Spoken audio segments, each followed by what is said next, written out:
Okay. Good. Okay. Awesome. Fantastic. Great. Yeah. Oh, goodness me. Hello. How do I sound? Am I too loud? Too quiet?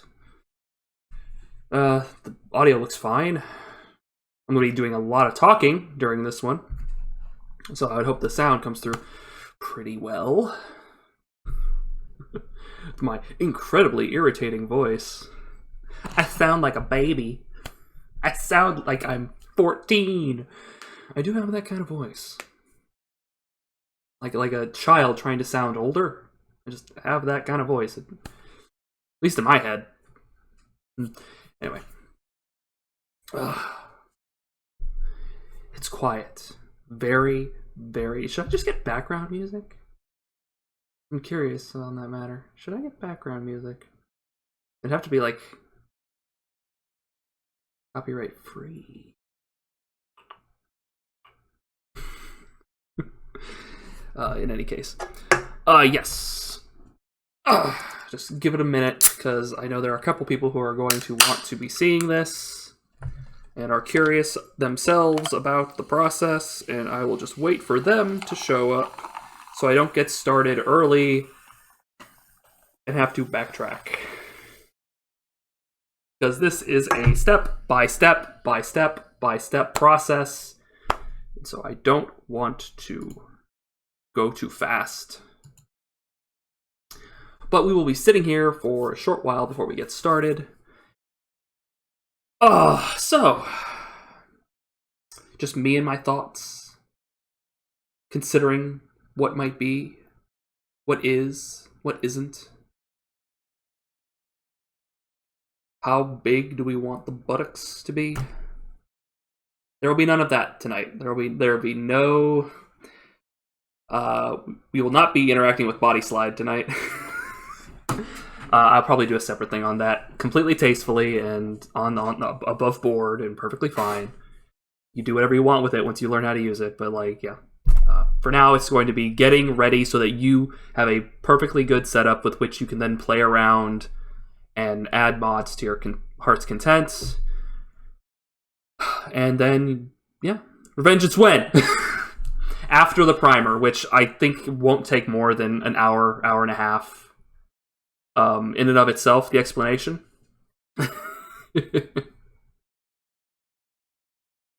But yes, I started up Revengeance. I went through like the tutorial to see if it ran well, and it ran well. Ran good. Be able to put myself in the right position for it so I don't cover anything. Yeah. All set to go. Hey Xavier, how you doing? Hey Panda! He was there. Welcome! Alright. Specifically, it was Panda that I was waiting for, I think. Send in the sussies.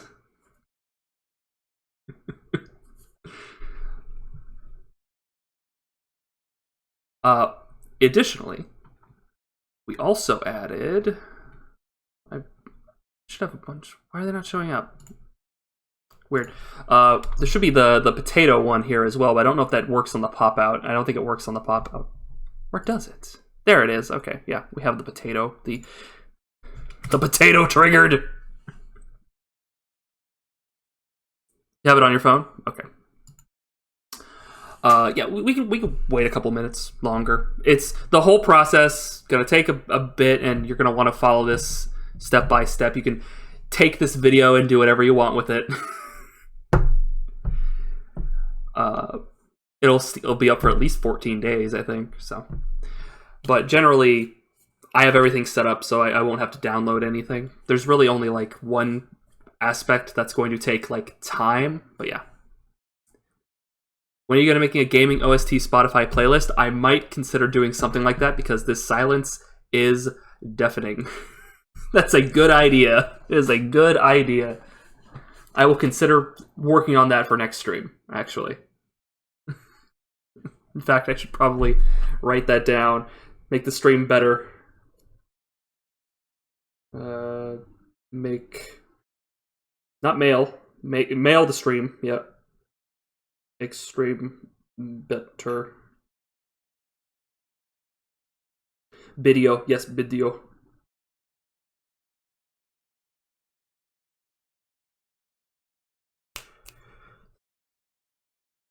Okay, yeah. Awesome. Whew. Xavier offers a lot of free work when it comes to Spotify. Yeah. I would appreciate any help I could get, but I won't expect anything of anyone. Gotta get my notepad document up here. Was it? We ended up getting at 3.6 thousand words. It's because I was very, very precise with open this window and you will see a window titled this. Then in the bottom right, click the OK, like that shit. Very, very verbose.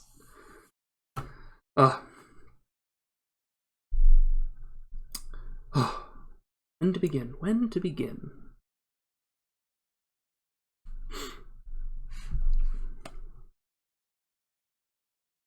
We'll start at the 10-minute mark if not ready by then. But do you guys have a good period of time between last stream and this stream?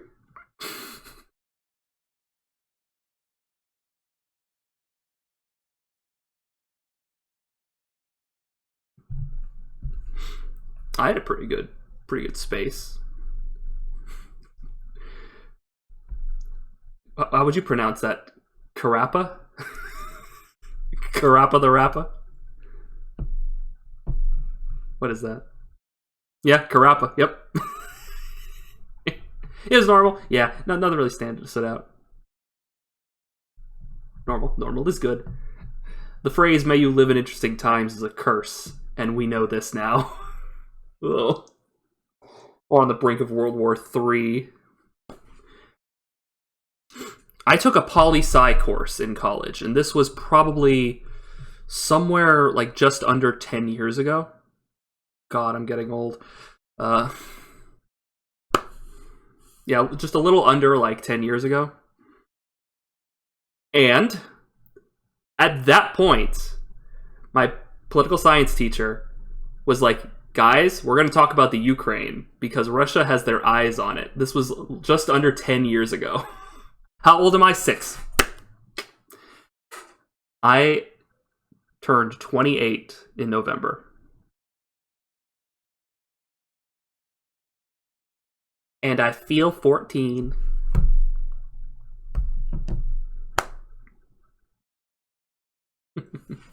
Get this chair in order. Thank you.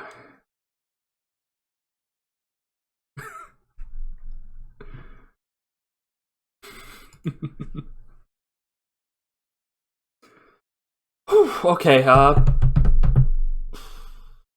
where are we at? Where are we at?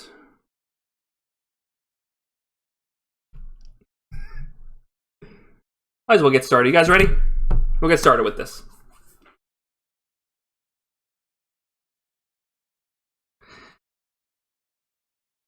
Okay.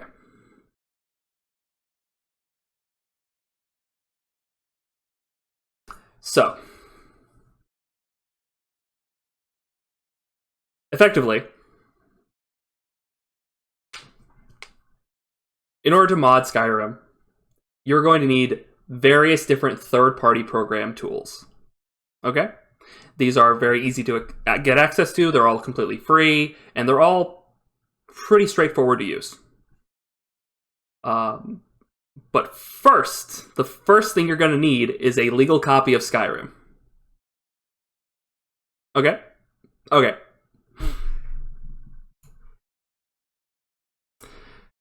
Here's my Steam, right?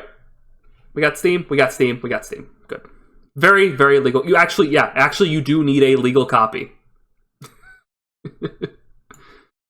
You will run into problems if you have an illegally downloaded copy because it needs to properly authenticate through Steam. You will see very often on forums about people complaining that this thing doesn't work, and how the answer is you didn't actually buy the game. So, yes, you need a legal copy of Skyrim. All right. Can you see my... You can see my cursor. Good. So, you're going to download it. Okay? And there's an explanation here. Originally, when Skyrim came out, it was a 32-bit program. Okay? Special Edition is a 64-bit program. Okay? So originally when it came out, it was then re-released as the Legendary Edition that had all the DLC included, but that was still the old version of it. That was still Oldrim that ran on a 32-bit program. What's a 32-bit program? Basically, it's a program that has a much more limited amount of space that it can use in memory. Boost from XP to 7? Yeah, kind of. Yeah. But a 64-bit program has like almost exponentially more memory that it can use. And so you'll notice going from like the classic original version of Skyrim to Special Edition, that Special Edition just runs better. It just runs better. And is a lot more stable. So we are going to be modding Special Edition. We're not going to be modding Oldrim. That's how I'm going to separate the two. Oldrim is the Legendary Edition, the original release that is a 32-bit program, and Newrim, which is Special Edition. That's how we're going to be differentiating them. But with that in mind, Anniversary Edition just came out, and you can upgrade to that by spending $20 to unlock content that will be then injected into your Special Edition. But for all intents and purposes, it's still Special Edition. Okay? Pretty much everything you're going to be modding and doing is going to function identical regardless of whether or not you have the Anniversary Edition DLC or not. Okay? That being said, a lot of mods, like, they had to change like one number, and here's the Anniversary Edition of the mod, right? So it's been enough time, people have caught up, so there is now basically a Special Edition version of things and an Anniversary Edition of things. So we're still a bit hazy, but it's still functionally Special Edition and Anniversary Edition are very much the same thing. It's just like they're very much the same program as opposed to the difference between a 32-bit program and a 64-bit program. So with that in mind, we're going to be modding Special Edition. If you have Anniversary Edition, it should be pretty much identical. Okay. Any questions so far from the chat?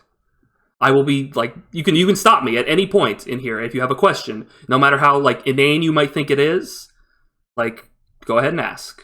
I will be glad to stop and clarify. I'll be here all night if I have to.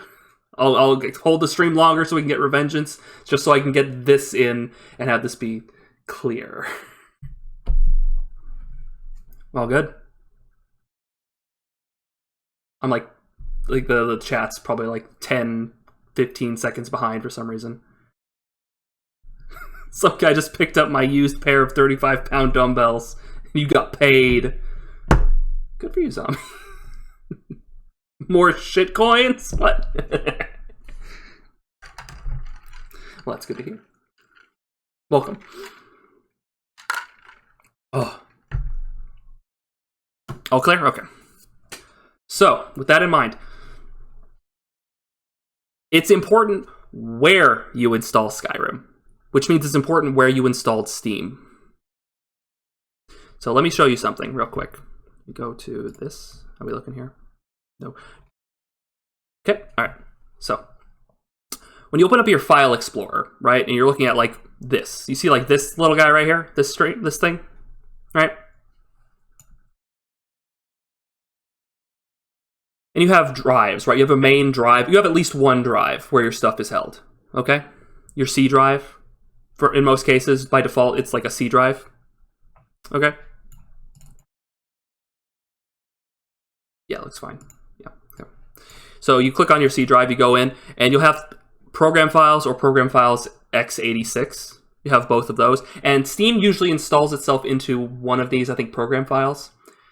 If you can help it, generally speaking, it's better to have Steam installed just into your C drive, because program files and program files x86 have a bunch of like restrictions built into Windows, and it's really frustrating and can actually cause problems here and there. This is not a huge deal. Like if you just don't feel like completely reinstalling Steam and all that shit on, like, see down here, I have Steam like right here installed in my C drive instead of in program files. It's not usually a big deal, but this can alleviate some problems, and is just generally good practice. So your games won't like hitch for whatever reason. Threw it on a secondary H drive, yes. HDD, okay. That's fine. On an SSD would be better, but H drive, like hard drive is fine, honestly. Especially for just holding things, it's also pretty good. That's another important thing. After this big install, if you're like, this is taking up a lot of space on my PC and you have a separate hard drive, you can literally just copy it over to the hard drive and just leave it there. And then when you want to play Skyrim again, just bring it back over. And you're going to need like between like a minute and like a few minutes to get it all, depending on how big it is. But yeah, need more memory, It's kind of addicting, actually, getting a lot of hard drives and SSDs. Yeah. But anyway, that's the thing that will take a lot of time if you are like out of this whole process, is just moving Steam out of that, because you have to like delete all your games, delete Steam, reinstall it in the right place, and all that nonsense. What, 30 terabytes? Yes, all the memory. I should probably update at some point. I should get much bigger, because I have a very like small SSD. I have, as you saw on Steam, I have a very small number of games, and I'm starting to get close to maxed out in some places. I have to be careful with what I install. But anyway, so that's the first recommendation. Okay.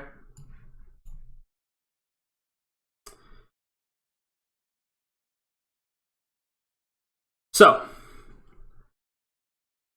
going past that, once you have Steam placed where it should be, and you've installed Skyrim, you've downloaded it, installed it, you have it installed here, you're going to want to run it once. You're going to want to hit play through Steam once. Just once. Okay? And you guys, this should pop up, right? This little launcher should pop up. When it does, if it's the first time you've installed it, this is not the first time. If I've deleted Skyrim and reinstalled it, it would be the first time, but it's not. So it would pop up and say it's going to decide what your best quality settings are, and then you click OK, and then it's going to pop up and be like, we think that you should put your settings at high or ultra or something, right? It's going to automatically do that. Then, once it's done that, you exit. And we are never, ever going to hit play through Steam ever again. Never again. Not once. This page might as well not exist. No, okay, it's fine. But you do that so that Skyrim will generate some files. It generates some background files. Otherwise, you'll get like crashing in places. But you do this and it'll generate some detail files for the game.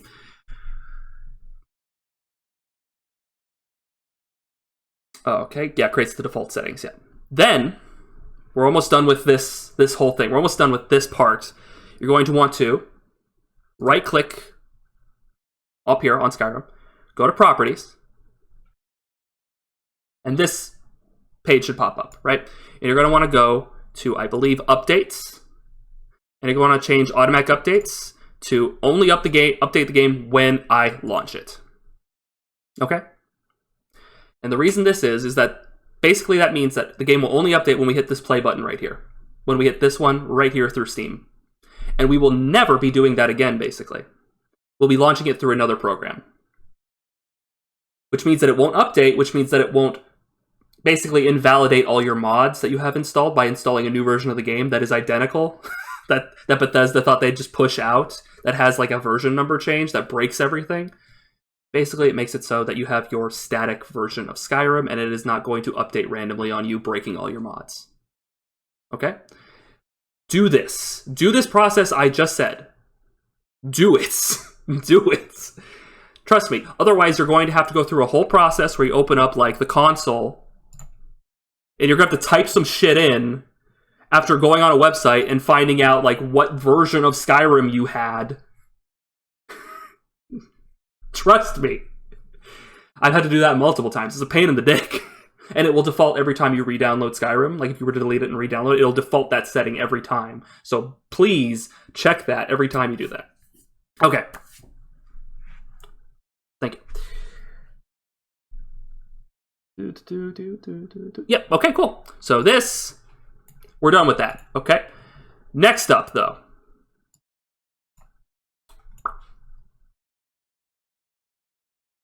Whoop.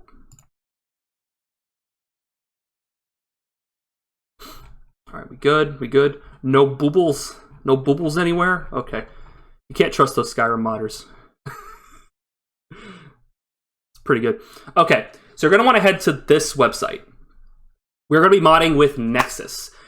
There are primarily two platforms with which you will find mods. One of which is the Steam department, basically, like the Steam modding workshop. And the other is through websites like Nexus. There are multiple other ones. There's like this and like Game Banana if you want like other mods for different games and stuff, and various other places you can find mods, but Nexus is the primary big one you're going to want.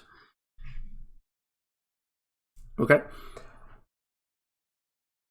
If you download something through Steam, like through the Steam workshop, you basically just go in to a mod, you click subscribe, and it will just put the files into your game file. We don't want that. Right? Generally, you don't want that. If you really, really, really want a mod from Steam that is there and nowhere else, there's ways to get it.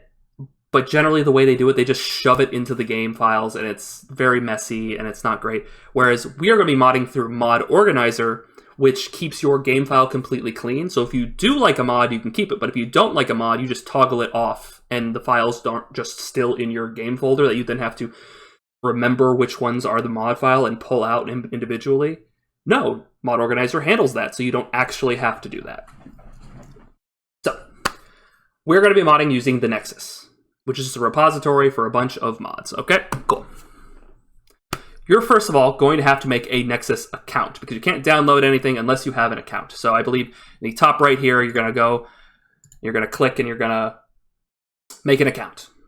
Okay, so go ahead and make an account if you have not made an account. It's free, whatever. You shouldn't have to pay anything. If they ask you to pay, you don't have to pay anything. There is a premium service where you can pay like $2 or something, and you can use their fast download. You don't need that. The regular download, the slow download is fine. Perfectly serviceable.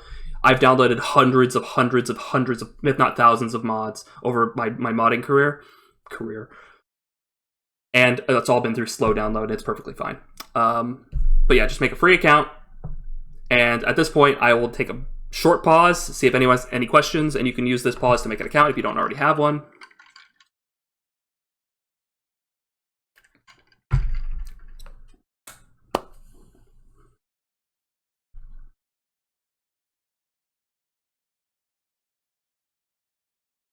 Oh.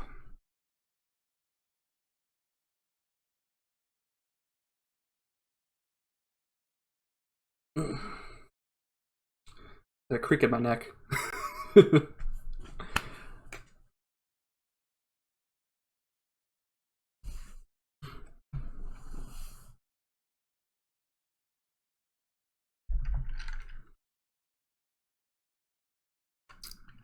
All right. How are we doing? We're in the process. You probably have to do some sort of email authentication thing.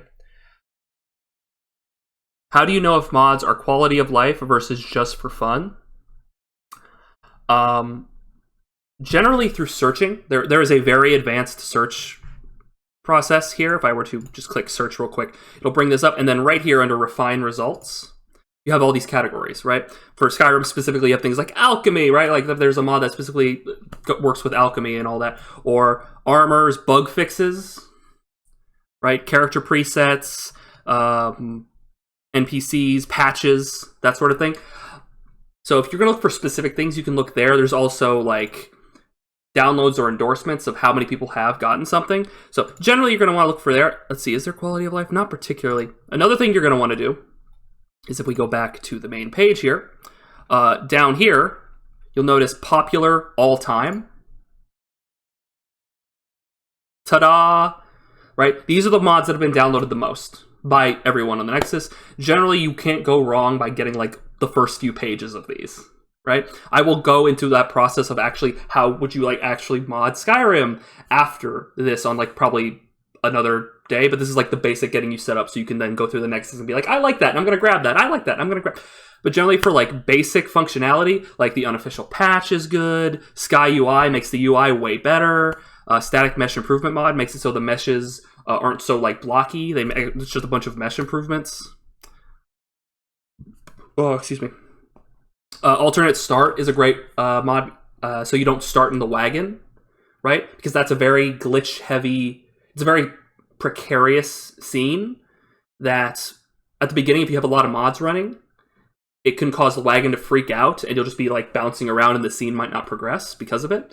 So alternate start puts you in like a cage and like a dungeon and like lets all those things run, and you can talk to a statue and then pick like an alternate start. You can start in the forest as like a hunter or something, or you can just start with the normal vanilla start if you really want to.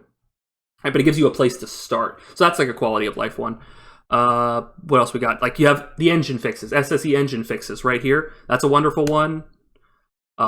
One Tweak is another mod that I've used. I have on Darian's thing that overwrites like all of the like ini settings, all the like the graphical settings and like your full screen, and it like forces the game to do things so you don't have to like actively go into the ini files and whatnot. But you know, stuff like that. Also, if I were to, here, we go to the unofficial patch, we'll have a look at a mod page and you'll be able to figure out like what is this. So this is obviously categorized under bug fixes of mods, and you have a lot of information here, right? But this is the description tab. As you can see, description. It tells you about the mod, gives you a short description. It has art or like a whole big thing that is written by the mod creator, right? The files, where you would actually download it. Images people have uploaded or the mod creators uploaded, videos, articles, posts. There's like a forum for each mod where people talk. This one has like over 10,000 posts, so people talking about the unofficial Skyrim Special Edition patch. Logs and stats, which aren't really used that much. You also tell when it was last updated, which can be important if like a new version just came out. Stuff like that. So a lot of different options. A lot of different things. Does that answer your question? If you would like to reword it in such a way as to help me out, I would be happy to try to answer it better.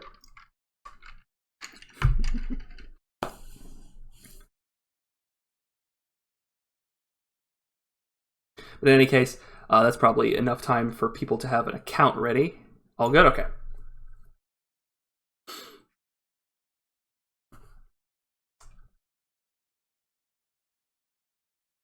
Yeah. So first thing we're going to do is you're going to go to the search bar and you're going to type in Mod Organizer 2.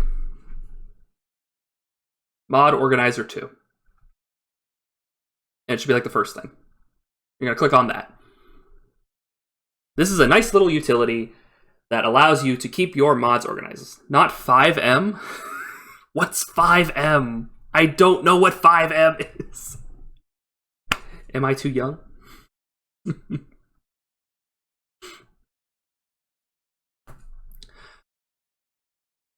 Mod Organizer is a GTA 5 mod. Yes, it's basically just a mod handler. It's where you're going to install all of your mods for Skyrim. Okay? So what you're going to do is you're going to come down to where description is, right? RP server. You guys. You guys. You're going to go over to files, and you're going to have some things here, right? Main files, miscellaneous files, and old files. Main files are generally where the mod author will put the main files, the most prominent things you're going to need. Miscellaneous files are usually optional files, right? Patches. Here he has like the Mod Organizer 1 for legacy's sake. Generally, you don't need that, but some guys will have like, here's a patch if you have this specific mod, so it works with this mod, that sort of thing. Old files are outdated files. if you might need these if you have an older version of Skyrim for whatever reason, or you're using an old thing because one mod never got updated, so you have to use an older version of everything to get it to work, what have you. You generally aren't going to need them, but they're there. Like, see, there's a lot of them in this case. But what you're going to do is you're going to want to go to the main file for Mod Organizer 2 and hit manual download. And it should bring you to this page. As you can see from this page, there is a free and a premium. You never need to do the premium fast download. That costs money. Not a lot of money, but costs money. You can do the free slow download. It caps at 2 megabytes per second is the speed. There's no cap of how much you can download from the Nexus. You can download gigs and gigs and gigs, and they will not stop you. So you then hit slow download, right? I'm not going to do that because I've already have it downloaded, but then it should begin to download. If it does not download, check your settings. You might have like a firewall thing stopping you, but it should begin to download.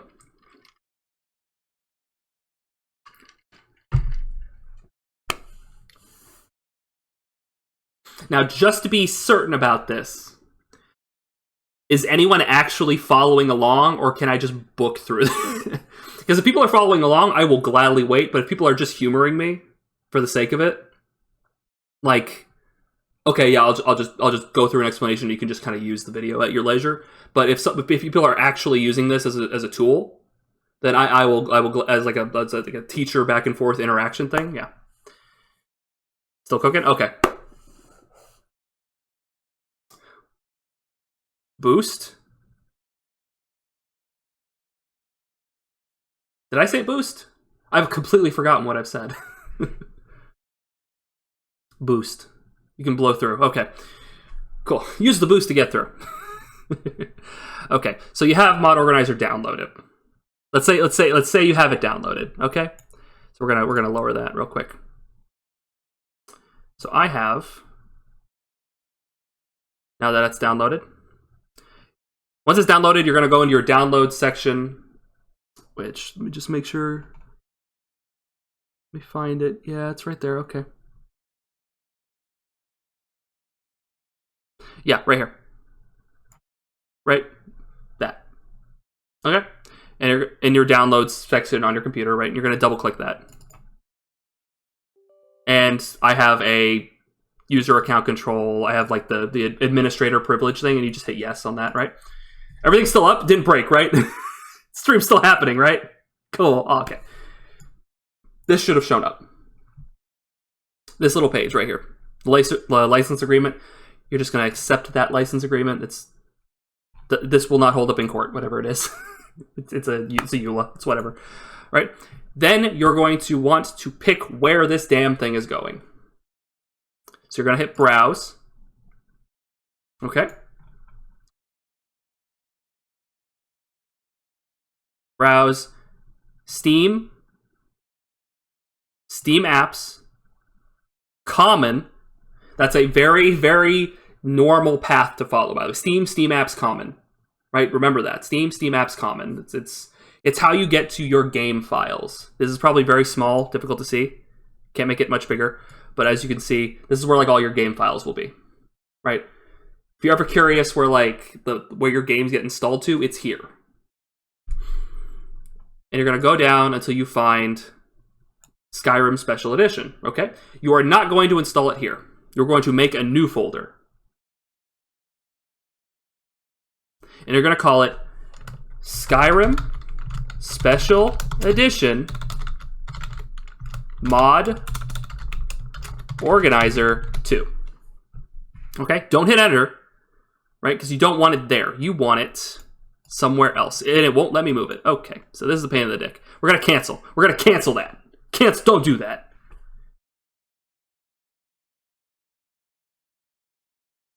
Instead, instead of through the browse thing, instead of through the browse just open up a window explorer and go to the Steam apps common. Go there and make a file. Right, you're gonna right click, hit new folder, right, and you're gonna call that Skyrim Special Edition Mod Organizer 2, or something that you can recognize as that. This is where your mods are gonna go. Okay, and now that should be just below as you can see, just below your regular Skyrim folder. And this, it's an empty file, okay? Kill that. Now you're gonna browse and you're gonna find that file you just made, mod organizer, and you click on it, hit OK. So the path is now there, and then you hit next. Should have all of these things checked. These are just the things it's going to install. It's the recommended install. Hit next. Do you use the start menu? I don't really use the start menu. If you do, go ahead and hit next. If you don't, you can hit the check mark. It doesn't really matter. It's up to you. You would want to create a desktop shortcut. This makes it much easier to get to. So we're going to create a desktop shortcut. This will allow us to get to Mod Organizer from a shortcut instead of having to go all the way into Steam Apps Common to get to it. So create a shortcut, next, and then this is just a final springboard into the install. You're going to hit install. And now we'll install Mod Organizer.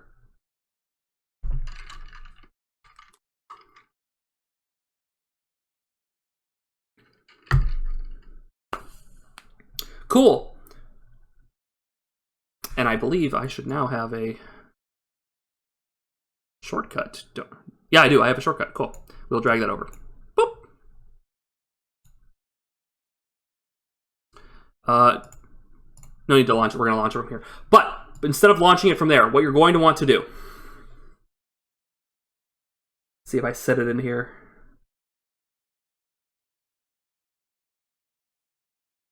Oh yeah, I'm further down than I thought. Okay, what you're going to want to do is you're going to want to, before you activate Mod Organizer, you're going to want to right-click on it, go to Properties, and Compatibility, and you want to make sure Run this program as an administrator is checked on. You check it on, you hit Apply, and you hit OK. So every time you run Mod Organizer, it will, "Sup, Paul Coupe, how you doing? First time he's been here." Welcome, welcome. We're just getting Skyrim all installed. So, you make it as administrator, so every time you open it, it's going to pop up and say, "Do you want to open this, administrator?" And you hit yes. And this gives you, this is basically just allows it so you have permission, and there's not like a hitch every now and then where like it can break because it's not sure if it has permission to do something. By putting this administrative privilege on here and running it as an administrator, it's another hurdle that you've completely avoided that might cause a problem, or would if you didn't, get past the hurdle.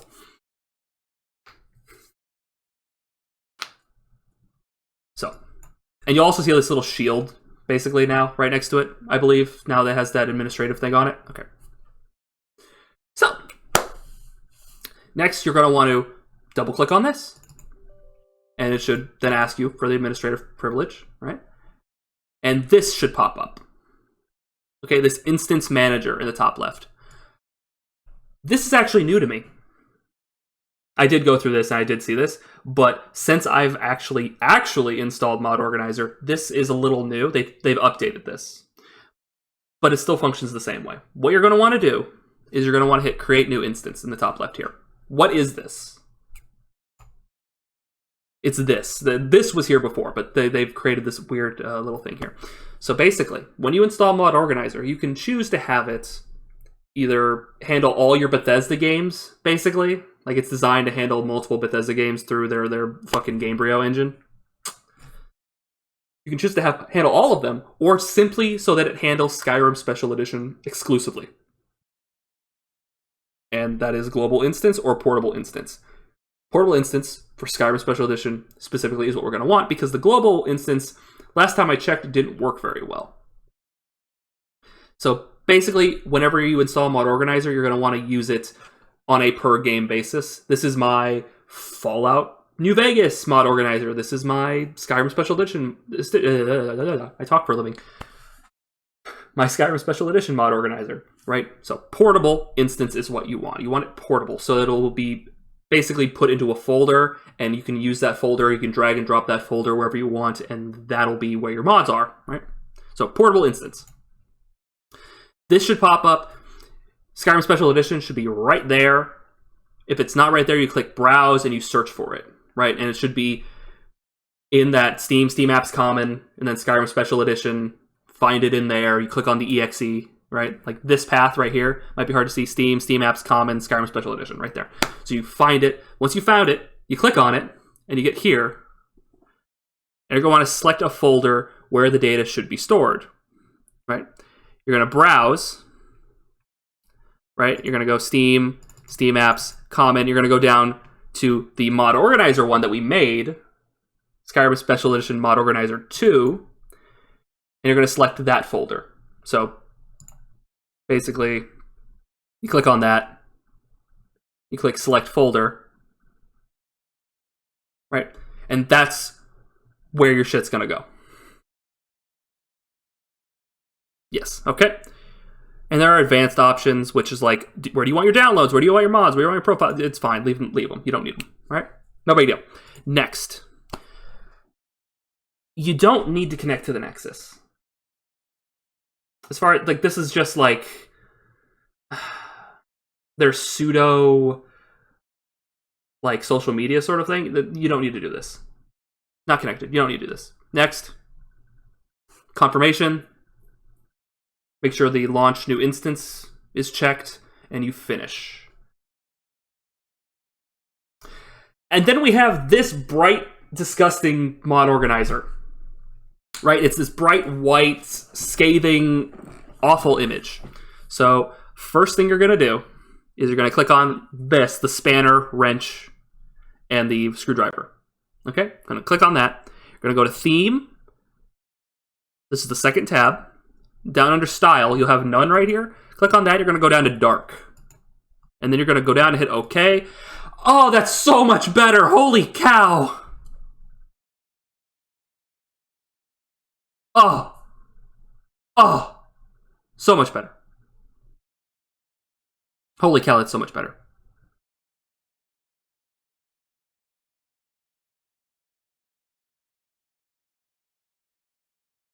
Yeah, dark mode, much better. Okay, so this whole process that I'm taking you through is not difficult. Not at all. It's just frightening if you have no idea what you're doing, right? I completely understand it is wading into a dark pool if you have no idea what you're doing, but the vast majority of your modding career is going to be clicking OK, waiting a little bit, and then hitting OK again. So once you get this basic thing going, you're good to go.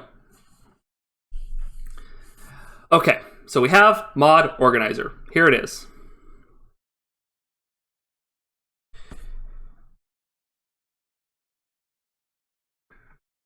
Yep. And what do I have you do next? Oh yeah, if you don't like this, by the way, you can totally go back in here into Theme and check out all the others. Here's the Dracula theme if you want to get edgy. Oh, I'm sorry, that's not... The Dracula one used to have, like, red on it, too. Like, here's all, like, different kinds of styles. Like, you have Paper Automata, if you want to go like that. You know, like, it has a bunch of different styles. I prefer dark. Has, like, the black-gray with, like, the highlights. Wait, is this the... This isn't it. That's weird. Here, go None.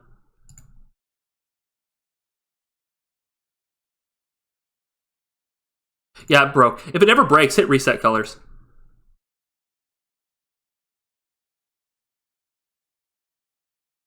Huh, that's weird. It's like mixed and matched now, weirdly.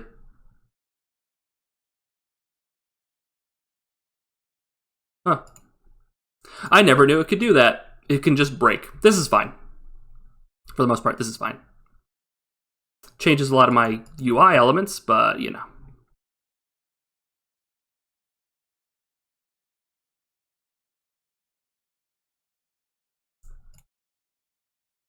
Yeah, why did it change the UI? That's interesting.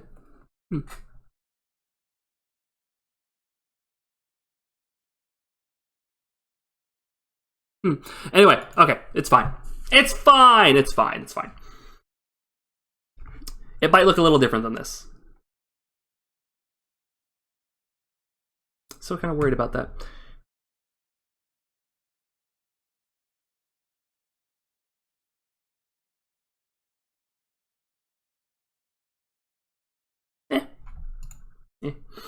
Okay.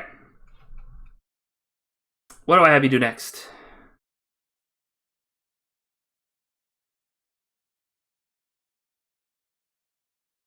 Okay, yeah. So you'll notice over here, we have the run button. Don't click that yet. Don't touch that dial. What you should have, you won't have Skse. That will not be there. I've left that in there. I'll tell you how to install that. But you should have Skyrim Special Edition Launcher, and Explorer Virtual Folder. First, we're going to get rid of those. I believe it's this, yeah. So you're going to want to click this little arrow thing, which might also look like a green gear and a blue gear, like colliding, but also might look like that arrow here. Either way, you're clicking on the Modify Executables thing. Here, I might be able to do a thing. Yeah, there we go. Executables, right? The text, I just toggle that on with View. I went down to Toolbars and Icons and Text, or you can just do Icons only if you want. But the executable section, right? It'll look like this. Skse won't be there, but the other ones will.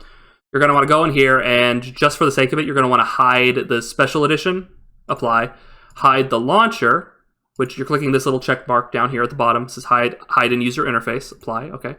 And then you're going to want to hide the Explore Virtual Folder, apply, okay. So there should be, it should say like no thing, right? It should say no executable right here instead of Skse. It should, in fact, it should basically say this. It should say no executables.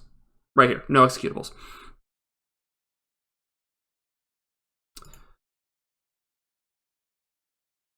Okay.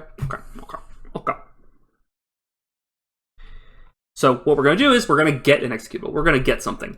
You're going to want to download Skse, which is located at this address in the chat. Check the chat.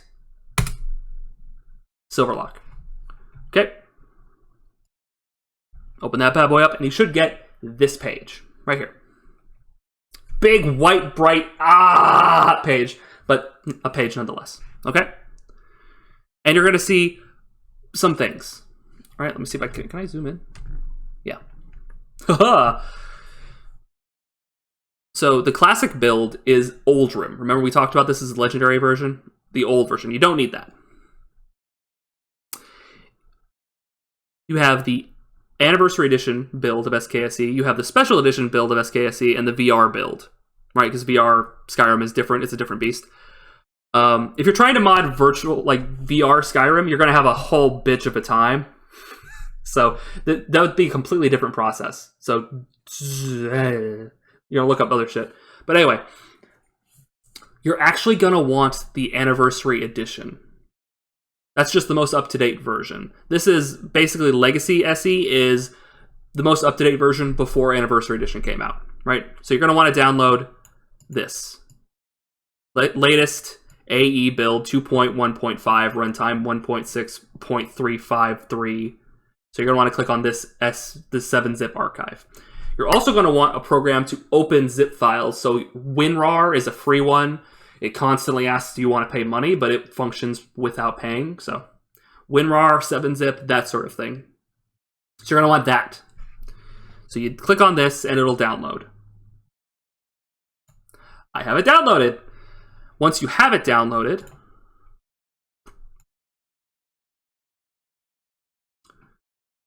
okay, go to your downloads. It should be in there. And it should look like something. It's going to be, it's a file called Skse 64_2_01_05.7-zip file. It's a zip file.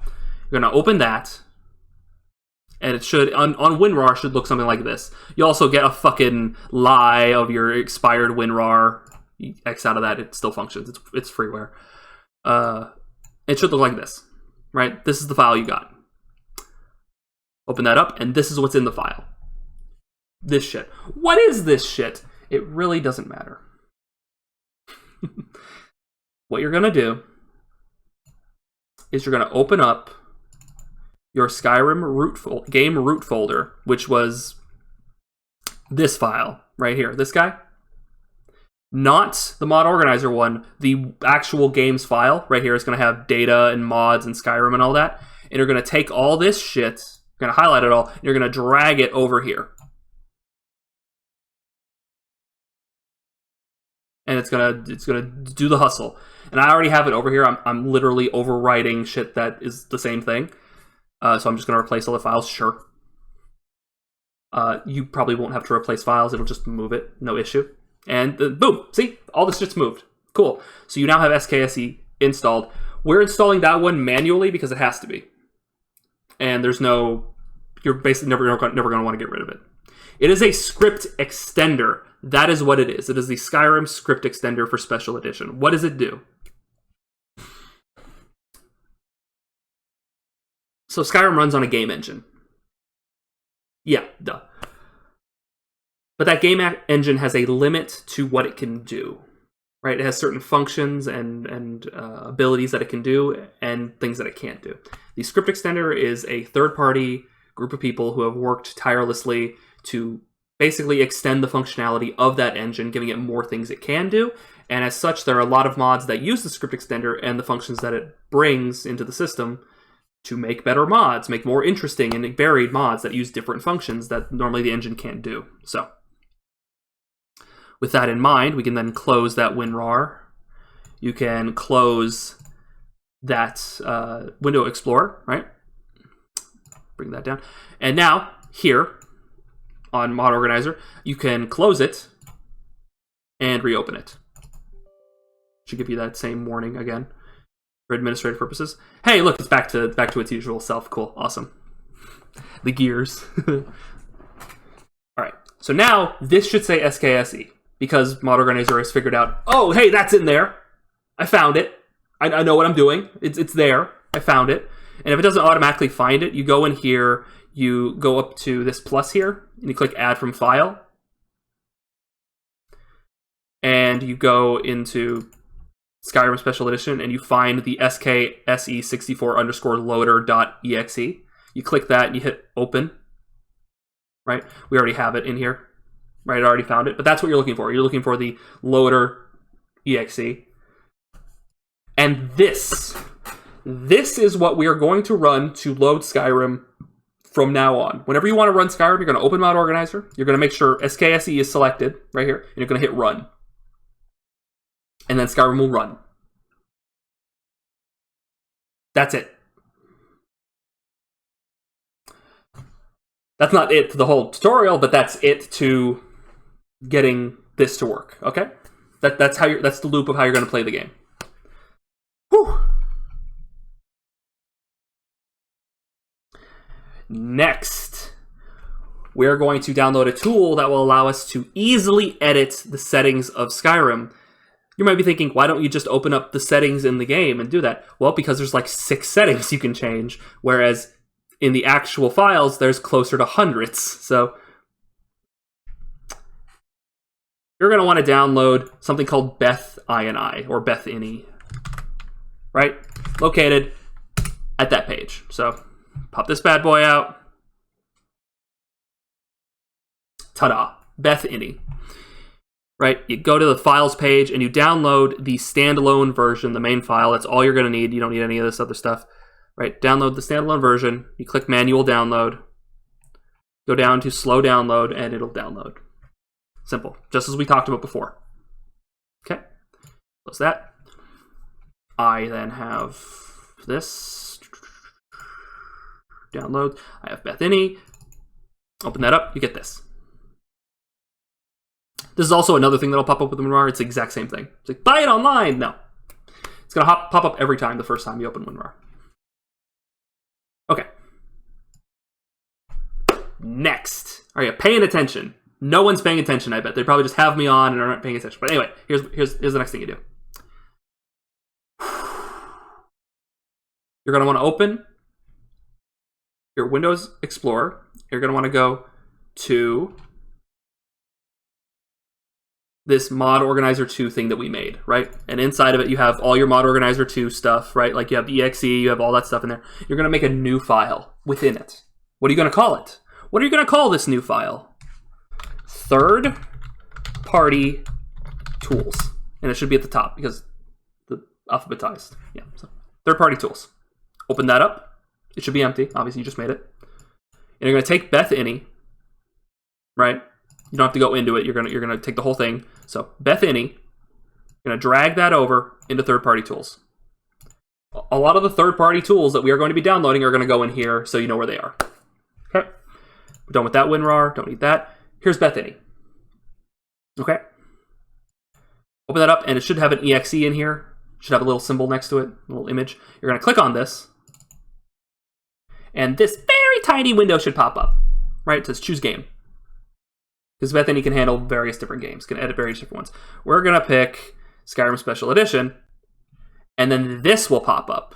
If you have Mod Organizer opened, it'll be like, it is highly recommended that you close your Mod Organizer before continuing. If running this through Mod Organizer, arrows shall constantly strike your knee in-game for not reading the instructions. So we don't run this through Mod Organizer, and we don't have Mod Organizer open while we're working with Bethany. So you're going to close it. And then you hit OK.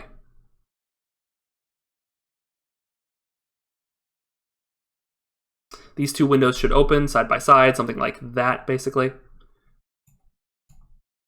This is the Bethany thing that we're going to be working with. We'll get rid of this over here. Yeah, okay.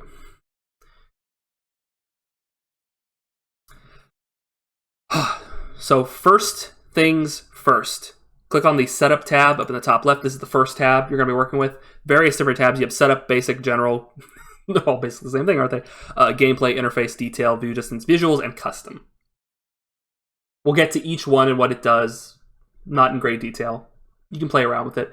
But first things first. You're going to want to go through each of these things and make sure that they are the equivalent or what you want them to be. All right? Game should be Skyrim Special Edition. Okay? Okay. Game path should lead you to the Skyrim Special Edition folder. Right? Not the Mod Organizer folder, the game folder, the game root folder. Okay? So C for me, my C drive. Steam, Steam Apps, Common, Skyrim Special Edition. If it says that, you're good. If it doesn't, you click it open, you hit Browse, and you find it. Mod Organizer. We do have Mod Organizer. It's blank right now. So we're going to want to find the Mod Organizer file. We hit Browse. Right? That brings, it opens up. It happened to find the Mod Organizer thing. You're going to want to find the exe, the Mod Organizer exe. Click on that and click Open. And okay, now it knows that we have Mod Organizer, and it's going to be editing the files in Mod Organizer instead of the files in the app data for the normal ini. It's going to be editing. It's like, okay, Mod Organizer. And then the ini file, see here, if you can't really see it very close unless you like get really close to your screen. Sorry, I can't really zoom in. I probably could, I just don't know the hotkeys on it. The current ini path, which ini files are files that hold your settings, basically. They're text files, like if you have the Notepad program, Windows comes with a Notepad program. It's these, right? It's just right. It's a Notepad document, right? Basic text editing program. Ini files, .ini files called ini files, just have that information. Just have text information in them, and that's where Skyrim stores its settings. Basically, usually sometimes in like a Boolean value, so it's like a 0 or a 1, is it off or is it on, that sort of thing. Or it's just like, how's your resolution? Hey, Panda. We'll take a short break in a little bit here. Just so anyone who's like lost can ask questions. But after we get through Bethany real quick. So the ini path for here is users my name PC, because that's what I have my named as my user in the PC. What kind of food is it, by the way?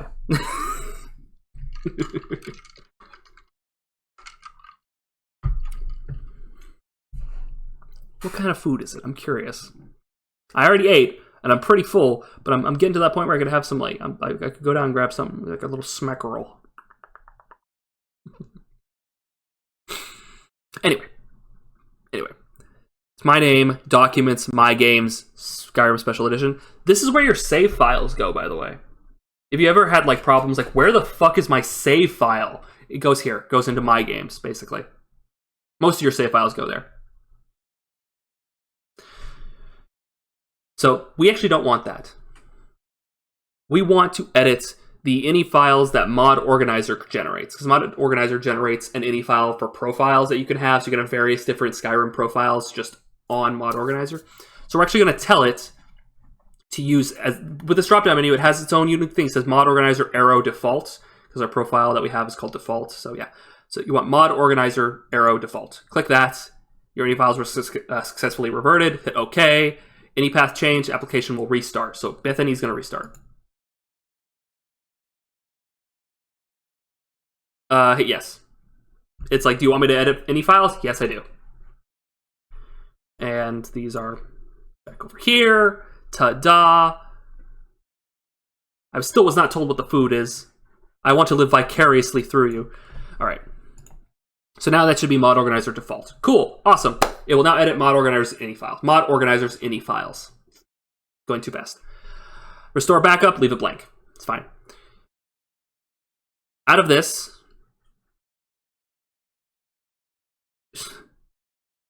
how do you pronounce that? Shakshuk? I would love to see. Ooh. It's a penis. That looks delicious. I need to be careful. That does look really good, though. Can I have some?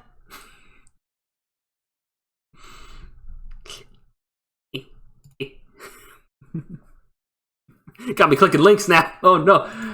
Yeah, I gotta get used to like not having full screen applications now so I can actually move over and click things. Oh, I gotta click all the links. Slide over right now. Thanks. Just leave it on the door. So over here, you have some check marks here. You have automatically check for updates, auto detect invalid settings checked on, and you have always select game and make innies read only checked off. Also modify custom innies checked on. This you basically want this. Make sure make innies read only is checked off. It's a thing to hard block your ini files so nothing can change them, which can really be kind of annoying if you're like, why is the resolution not changing? I'm constantly changing it. I've set it to like 4:3. Why is it not changing? Because you've made them read only, and it will only be able to read them, not write to them, not change them. So make sure read only is disabled. Okay, awesome. We're moving over a tab, going to basic. Okay. Here's where you're going to decide your resolution, your anti-aliasing, but first what you're going to want to do is click down here on recommended tweaks with the Bethany presets selected instead of vanilla presets, Bethany presets, recommended tweaks. And then you're going to select a preset. This is a graphical preset. Oh, excuse me. This is a graphical preset. I would recommend going like one lower than you think your PC can run. Like, I'd recommend high for me. Right? You can also click like ultra, medium, whatever you want, and test it out, right? Like, come back to this later after you've got the game running and test it out. See how you run. You generally want like a solid 60, right? So hit high, sure, and it's going to do all this stuff. All the graphics have been adjusted with the recommended tweaks with Bethany's presets to high setting, okay? Now let's go through a couple of these real quick. If you have both of windowed mode and borderless turned off, it'll do full screen. It'll do full screen Skyrim. If you turn on windowed mode, it'll be a windowed with a border Skyrim, right? Like this is a window, right? It has an X on it, right? Like it'll be a window. If you have that toggled on or off and you have borderless turned on, it'll overwrite that if it's turned on, but if it's not, it's whatever. Borderless, it'll do a borderless window. Simple, right? Cool. You can turn on the anti-aliasing if you want. Generally not great. Always active, all this stuff. Vsync you generally want on. This will lock your frame rate, I think. It'll lock your frame rate to 60, hard, but it'll make it so you don't get screen tearing, which is it's a, not manifestation, it's a phenomenon you'll notice where, because the way your screen refreshes, it refreshes from top to bottom. So it's like, do, but like super fast, so you can't really even like process, right? It'll process the top half of your screen and then the bottom half of your screen. And if you're like turning really fast, the top half will like be a little further over than the bottom half. And you'll see like a tear in the middle of your screen visually, right? And then it'll catch up and as you slow down. But Vsync makes it so it like will basically, instead of doing like that really quick thing where it'll do like the top and then the bottom, it'll just do the whole screen. It'll take the thing a little more to process it, but it's minuscule and it'll increase your enjoyment of the game. I'd recommend keeping Vsync on unless you know what you're doing, right? Lock frame rate, you're going to want to lock it to 60 frames because Skyrim has a lot of its physics attached to the frame rate, which if you put it too high, suddenly kettles are going to go flying across the screen and bash you in the head for 1,000 damage, so be careful. The game gets weird if you get above 60. Game gets really weird if you get above 60, so I'd recommend getting it locked to 60. Okay, lock frame rate, click on 260. Okay. Awesome. General. At the beginning, you have like that Bethesda thing that pops up with all the various like ads. You can toggle those on or off. I keep them off. Why not? Intro music, if you want the music on or off, right there. Right. Gameplay, right? You have like your arrow tilts, borders at the edge of the map, right? Stuff like that. Always run by default. NPCs using ammo. Yeah, stuff, gameplay stuff, right? Interface, you can toggle on the dialogue subtitles and the general subtitles. I always end up doing it in-game anyway, so having it just on here is nice. Disable the Bethesda modding platform and the mod manager menu. So if you don't like the creation ads popping up all over the place or in your menus, you can disable them with this, right? If you're using mods for the creation kit, then don't disable these. Leave these on, but otherwise you can get rid of them, right? If they bother you. They bother me, I generally get rid of them. You have things like decal quality, blood quality, shadow quality, all that stuff here. View distance, your distance models. We're not going to be going over Din Dulod. If you're curious about Din Dulod, there's 100 videos on the process. Go look up Gopher's videos. He's been an authority on a lot of Skyrim modding stuff for years, so I'm sure that's something on it. Din Dulod basically handles distance models on things. So like you see a tree in the distance, right? That's a different model than if you were up close. It's a lower resolution. As you get closer, it swaps that out for the one that's actual. So if you change the scenery of Skyrim, the distance model stays the same. So like you're running, you see that tree in the distance, and then as you get closer, it swaps it out for the current model, and if that current model doesn't have a tree there, that tree just vanishes. Right? So you'd have to update through Din Dulod, which is a different mod, but it's very involved, and honestly it doesn't bother me, so I just never bothered to do it. So yeah, we're just not going to go over that. But anyway, visuals, gamma, brightness, all that nonsense. And custom has a lot of different little options, but there is one that I want to go over, just one, and then we'll be done with Bethany for now. Okay, just one. If you have a controller, right, and you have it plugged into your PC, when you start Skyrim, Skyrim will not respond to your keyboard inputs or your mouse. Your mouse will not be on the screen. It will only respond to the fact that you have a controller plugged in. It'll take precedent. The controller will take precedent over the keyboard. Because of this, that can be kind of annoying. It means you have to unplug the controller every time you start Skyrim and then plug it back in wherever you want to use it, which isn't a huge deal, really, but it's kind of frustrating, right? And so if you never plan on using Skyrim with a controller and you want to disable that, you go over here in section, go down to main. I believe this is mostly alphabetized. Go to main, and in setting, you're going to look for B, lowercase b, but capital G, gamepad enable. Okay? And this should be a 1, but you're going to want to turn it to a 0. That disables. 1 is a positive value, 0 is a negative, like a no. 1 is yes, 0 is no in Boolean for this. Okay? So that disables the gamepad so that Skyrim won't recognize your gamepad. It won't recognize your controller. That's what a controller is known as a gamepad.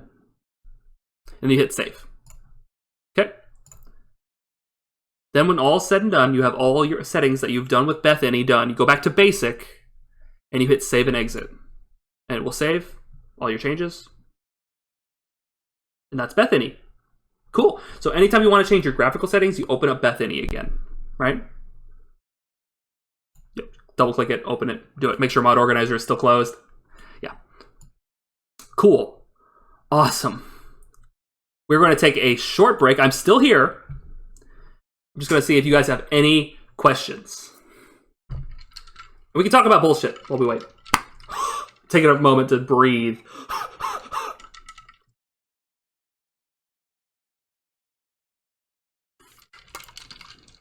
And you don't have to ask me these questions now if you end up having you think about things later on.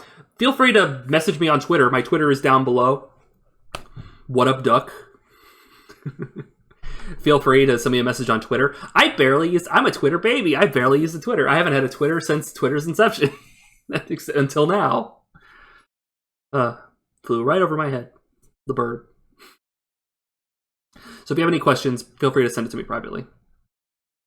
Yep, the streamer's Twitter account. Hey! I'm way ahead of you.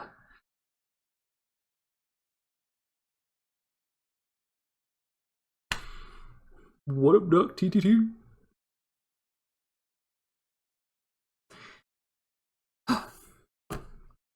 Don't send me memes. Send me the memes. Very dissus.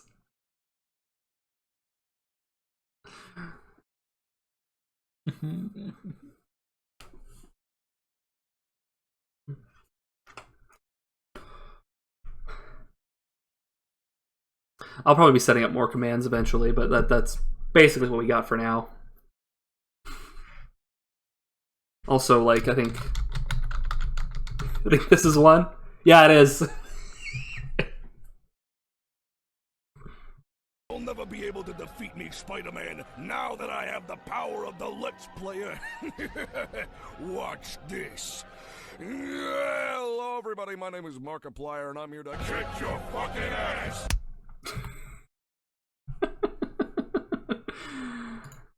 Anyway, I don't know why I still have that.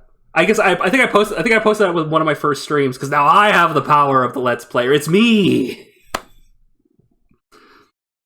Oh, it was? Spider-Man No Way Home was fucking insane? Did they do the thing with the multiple Spider-Men? I heard they did.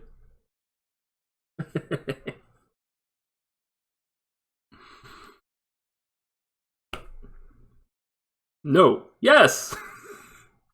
Good job, chat.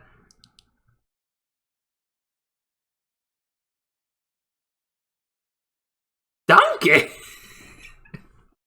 Shrek Fiona, donkey!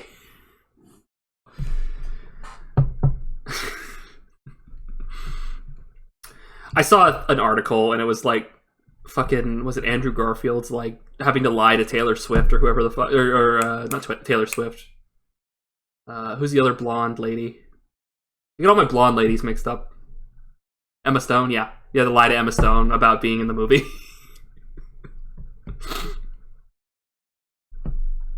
Emma Stone's cuter than Taylor Swift. To me, specifically. Not like that, you know, means anything to her. But I thought of Taylor Swift first over, like, weird. Yeah. Was it very well protected? Yeah. This is kind of one of those things. Is like, you better be doing this, and like, yeah, we better be doing this. Like, of course we're doing this. What, you think we're stupid? But we're not gonna tell you. Like, what are their options? Right? Like, change the whole movie out of spite to make it worse? No.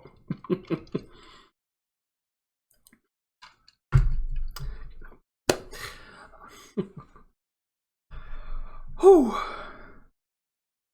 You're not werewolf.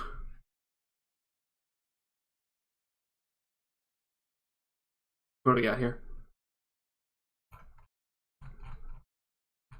We're getting there, guys. We're like over halfway. We're doing it. We're doing the thing. We got this.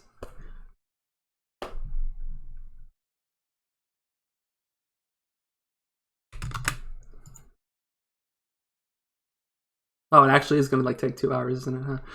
All right, well, we should get back into it.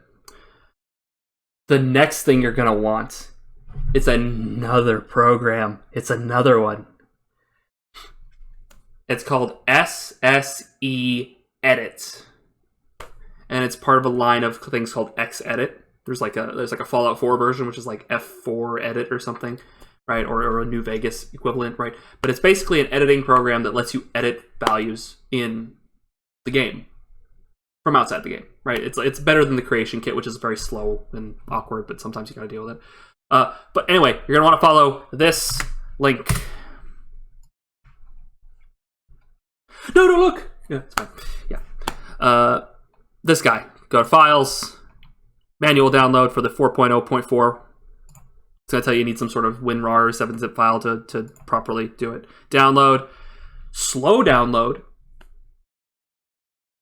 just like before, and you'll have it.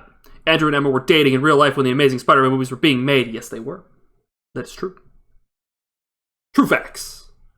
Very. Oh, excuse me. Very burpy. I apologize. It's unprofessional. Once it's downloaded, you're going to open that bad boy up, and it's going to be right here. And you're going to get that same fucking warning every time. And we're going to do the same thing we did with Bethany. We are going to take it and drag that bad boy over to our third party. Right? We're here with Bethany right next to it. Oh, the Spider-Man dated their co-stars. They did, because they're all very attractive. I guess the co-stars are attractive too.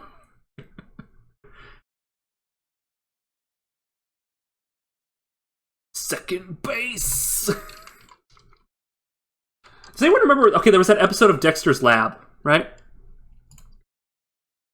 Well, I forget what the premise was, but Dexter, like for this one gag, farting on stream. For this one gag, Dexter's like trying to like hide. He's like running from like a mailbox to like to various different things to hide behind. He gets to like he like runs behind these two people who are kissing. He's like second base, and the guy looks down at him like, you know it, buddy. It's like he's 6. Leave him alone. First base, second base, yeah, third base. Buy me dinner first. Then we'll get to the farting. I'm cutting this joke short. This joke could have gone places. This joke is being cut short. All right. You got this guy now. We're going to do something slightly different. We're going to want to reopen Mod Organizer. Ah! Okay, you want this guy open. We are going to add we're going to add an executable to Mod Organizer. Because we're going to want to run this through Mod Organizer. So you're going to want to go up to these little gears up here, right? Click on them. You'll get this Modify Executable screen, right? This plus, add from file. And we're going to want to go to our third-party tools folder and SSEE, Skyrim Special Edition Edit. And you're going to want to click on the SSE edit.exe, right? And open that. Okay, that's going to be down here. Now, I like to use the application's icon. So, like, instead of being a random thing, it'll be the thing that they have for that. That's a personal preference. You hit apply, hit OK, and now it should be one of these options, right? See? If we didn't use the use icon thing, this might not be the icon it chooses, but, you know, it's fine. Anyway. We did it. It's in here. Now you're going to want to repeat the process. You know, add another file from file and pick the thing below it, which was the quick autoclean.exe. Use the icon, apply. Okay, so that's in there as well. So what are these? These are things you will use to edit various values in the thing very quickly, but also the quick auto clean thing is going to help us clean up the shit that Bethesda left in their game files because they were a little messy. He broke a pinky swear. Oh, the worst Garfield. He's the worst Garfield. I bet he even likes Mondays. Anyway. Just a teensy-weensy bit messy. It's actually not a huge problem, but it does bog the game down a little bit in places. Yeah. Now, you used to have to do this manually, but they made an automatic function for it, so it's much easier. But it doesn't even like lasagna.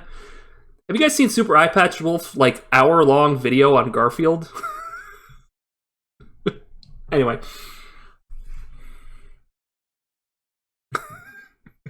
The man goes into a deep dive on Garfield. And it takes him like 40 minutes before he even gets to I'm sorry, John. There's lore. Okay.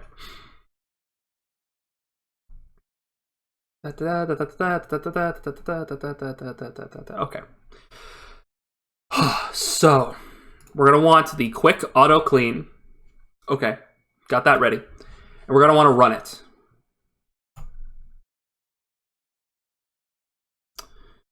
Bring this Junk, can I even... I can't. Okay. So this will pop up, but also the full thing, which I'll bring over in a bit. But this will pop up, and I can't see if you're talking. But anyway, once this is up, you have the update, Dawnguard, Hearthfire, Dragonborn, and then all these files, which I think are technically locked because I don't have Anniversary Edition, but you can ignore those. Basically, we're going to have to go through each of these main 4 files, and we're going to have to update, we're going to have to clean them, and this program will automatically do that for us. So first, we start with update, you check that, you hit OK,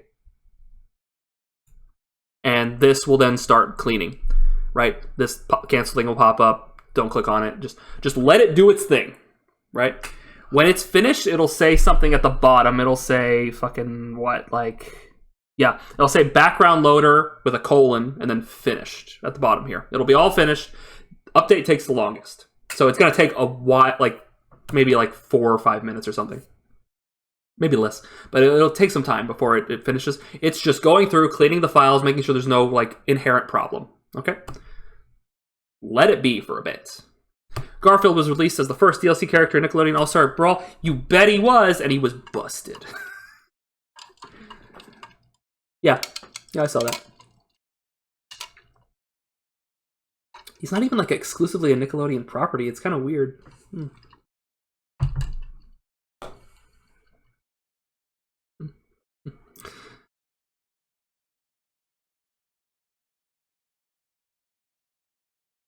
Yeah. Oh. Any questions? We got time. I got a little bit of time as this is running. Can you do a how to grow a beard tutorial stream at some point? No, I cannot. Because unfortunately, there is no method. It's 100% genetics.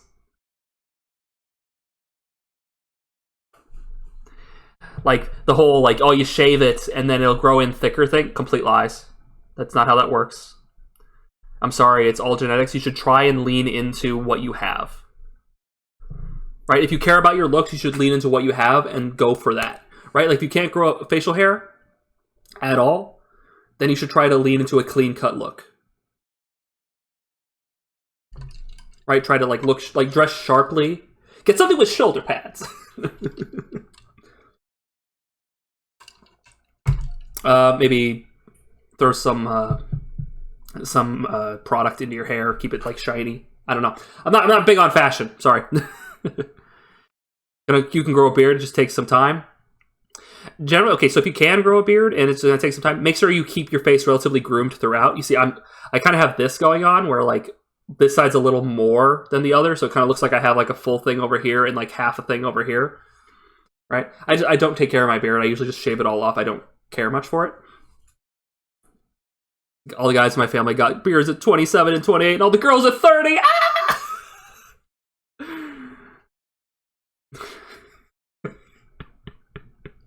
Anyway, we're done. It finished. I don't use any product or anything, right? This is I legitimately have good genes. I'm lucky in that. I'm very lucky. Like that movie they made, that Disney Channel original movie, Luck of the Irish, is actually based on me. No joke. Near my neck, the left side connects to my chin, but the right side doesn't. And then you should trim it to look good. Like, actually, if you care about your facial hair, you should actually like take care of it, because just the basic amount of like care and trimming and line work, all the difference, dude. All the difference. We respect our mothers' mustaches. Okay, once this is finished, you're going to do something that will shock you. Hit the X button up here at the top, which you can't see. You close it. You close it, see? Close it. Kill it. That's how it saves. You close it, and it saves. Weird, right? Now, you'll notice this little thing, this little notification thing here. This little warning. Don't panic. I'll tell you what it is in a little bit. Okay? We're then going to want to reopen the auto queen, yes. Yes, queen. Open the quick auto clean again by running it, the remote organizer. And now you're going to want to run it through Dawnguard. And you'll notice that this little square for update, but we didn't open update. Yeah, Dawnguard requires the update file, requires things from the update file. So it's like, okay, we're going to open this, but we're only going to really focus on stuff in Dawnguard. But it's like, I need this open. It's like a master file to it. Okay, so once you have Dawnguard checked, you hit OK. And then it's going to ask for Patreon money. You're going to hit X. You're going to let that run. This should be a much quicker process. When you had to clean this manually, you had to do Dawnguard twice. For some fucking reason, Dawnguard is so messed up, you had to clean it twice in a row. I think it automatically does that now. Yeah. Okay. So finished, right? X out. Okay. I think I've already cleaned these, so I might be messing with my files. That's fine. Okay, do it again. Hearthfire. Hearthfire and Dragonborn are surprisingly quick. This should be very fast, because Hearthfire is just like the home stuff they added, and Dragonborn is surprisingly, efficient. Yep, see, Hearthfire is done. Boop. Dragonborn. Fusrota!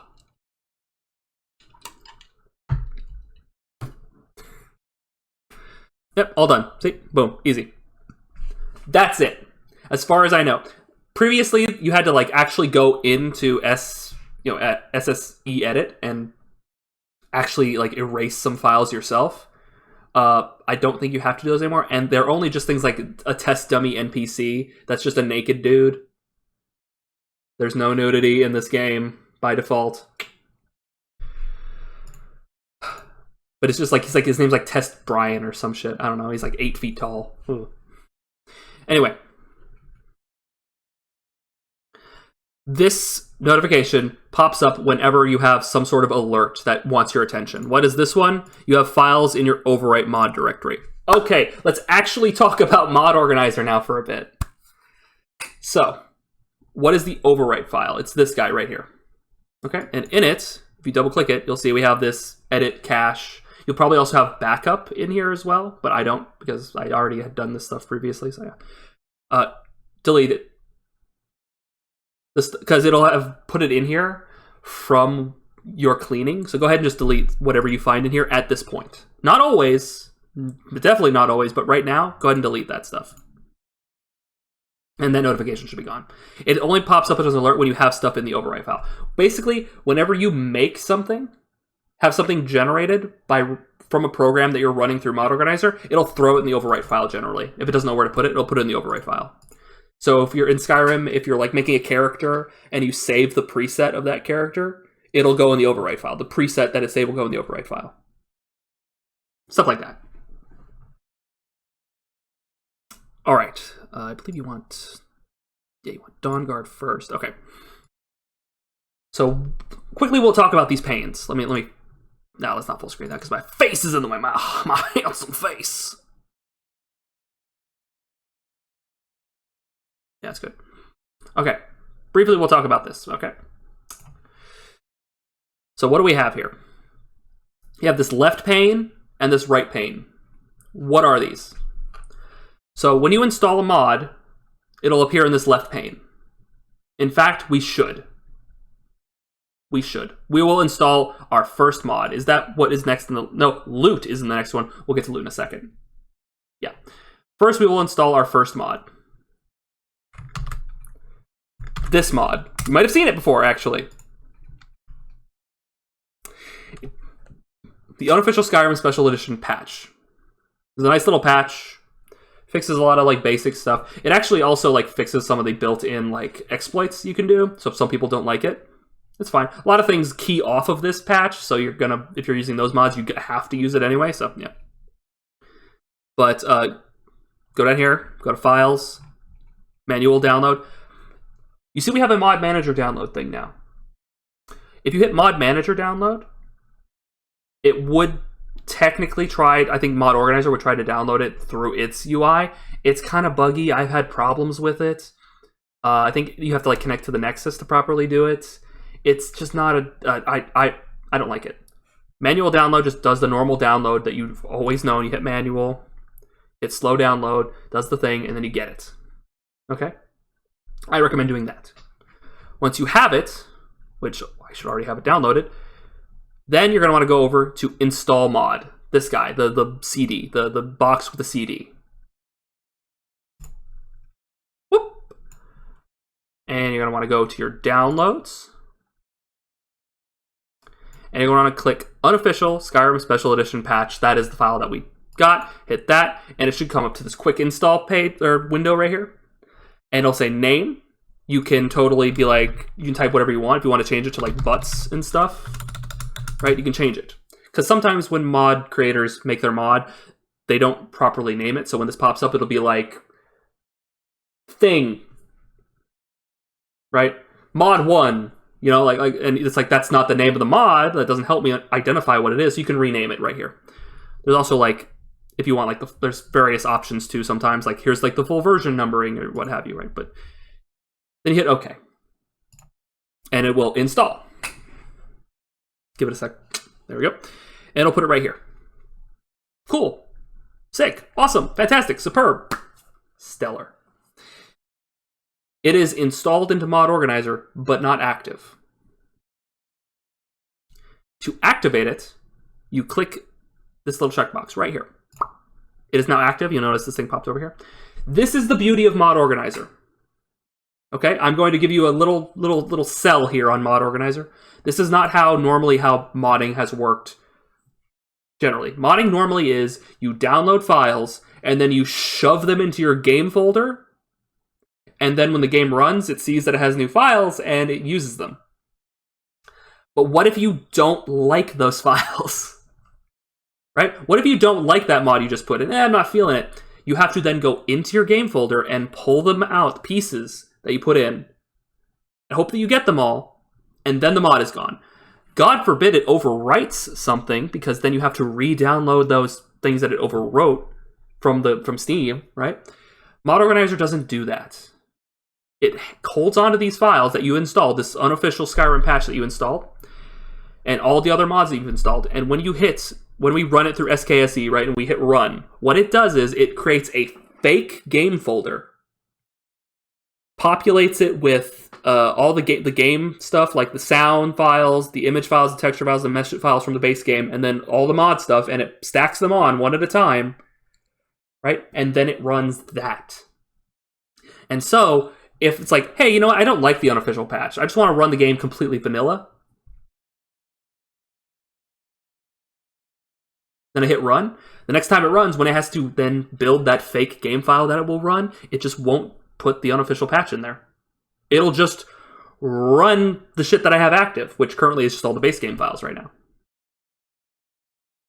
So it makes it really easy to just put something in, try it out, see if you like it. No? Okay, pull it out. And it's not a mess, which is wonderful. It does have some like weird issues here and there, but it's just, do you know how Mod Organizer works? Yes, then you can fix it. It's no problem.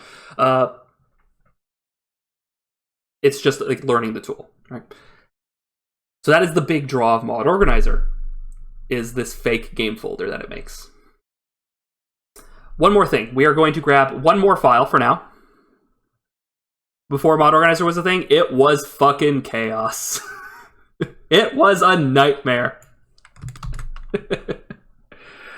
You'd spend like weeks making a mod order for a video game if it had a lot of mods. Usually you would only do like 1 or 2 mods, but with this, it's so easy, dude. All right, one more mod we're gonna put in here. Sky UI. This is a better UI for Skyrim. It looks much better, runs much better. Files, you're going to hit manual download. But here's the thing. Back to description real quick. Down here, you'll notice requirements, right? I haven't actually pointed this out. Requirements. If you click on this, it'll tell you what this mod needs to run. It'll tell you if it's a mod on the Nexus or if it's off-site requirements. This needs Skse 64, which we had downloaded, the script extender. It needs that to run. Also, it'll mention like other mods that need this file. Not all of them usually, but you know. Anyway, so if you're downloading things, be sure to check the requirements. Oftentimes, if you hit manual download, it'll pop up and say, "Hey, did you check the required files that you need? You need this. You need this thing." And if you click on it, it'll usually like take you where you need to go, right? And if so, you hit download, and it'll take you to this page, and you download it. Right? Okay, cool. Get Skye UI. Once you have it downloaded, you install it, just like we did with the unofficial patch. Skye UI. Rename it if you wish. Boom. Now, also, little thing here. Little thing. In the process of installing, when I hit that, sometimes, instead of... Here, let me just... Instead of this, it'll pop up and be like, hey, the game files aren't sorted properly. I don't know what to do with them. And it'll be like this window, but a little taller. And right, it'll show like something like this, basically, but like a list of like files, basically. And it'll ask you, hey, can you tell me where the root folder is? Right? And it'll ask you to like find where it should start looking. And oftentimes it's just the first file on there. You just right click it and set it as the root. Right? Oftentimes that is the only thing you need to do, is just right click, set through, and it'll turn green if you got it right. So it's generally not that big of a deal if you have that problem. I'll try to find a file eventually and give that as an example, because it's a real simple, not a big deal thing, right? Basically, if it says like data, if like one of the folders is data, right click on data and set that as the thing, it'll pop up and give you the right thing. But anyway, that's just a small thing. Real quick here, if you right click on one of these files that you already have installed, you have a few options. You can rename it. You can also rename it by like clicking on it and then clicking on it once more, and you get this thing popped up, and you can rename it from there. You can also right click and rename it. You can reinstall the mod, which if you have the mod still in your download folder, it'll reinstall it, a fresh install if you fucked with it for whatever reason. You can remove it as well. You can also open an Explorer, which is the Windows Explorer, if you want to open up the mod, right, and see like, oh hey, there's the thing I want to pull out. Boop. Right. Anyway, useful. So we're going to activate in order, because the order matters, the unofficial patch and then Skye UI. Okay. Now we will talk about these left and right panes real quickly. The left pane is the order that your mods are installed in, basically. From top to bottom, right, it has the unofficial patch and the Skye UI. Okay, in that order. If I were to move these around, right, it matters. So for instance, let's say we have mod A and mod B. Mod A is first and mod B comes after it.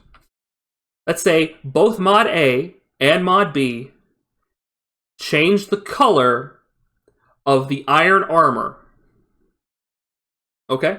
Let's say one changes it to like purple polka dots, the other one changes it to like a neon green, right? Whatever. It doesn't matter what but one changes it and the other one changes it as well.